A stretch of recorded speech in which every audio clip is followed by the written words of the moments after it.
বৈঠক হয়তো সূচনা হইতে পারে।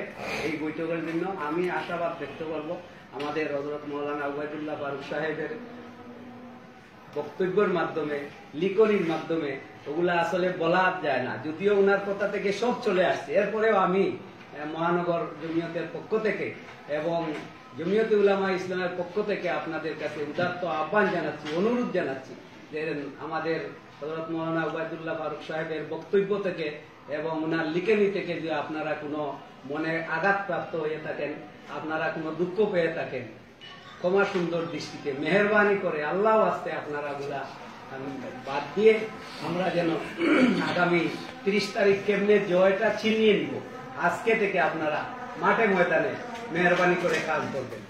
আমাদের উত্তর জেলার আজকের সভাপতি আপনাদের আমির সাহেব বক্তব্য রাখবেন এবং আমি দাওয়াত দিচ্ছি, আজকেও সরোবর বাজার জনসভা আছে, আপনাদের পক্ষ থেকে যতজন পারেন বক্তব্য দিবেন এবং আজকে থেকে যেন আমরা মাঠে ময়দানে আমরা থাকি, এই আশাবাদ ব্যক্ত করছি। মেহরবানি করে পিছনটা আর আপনারা এই বা ঈদের ভুলেছেন ওগুলা যেন আপনারা একারে ভুলে যাই। 18 বছর থেকে কিন্তু উনি কোনো কথাবার্তা বলেন না।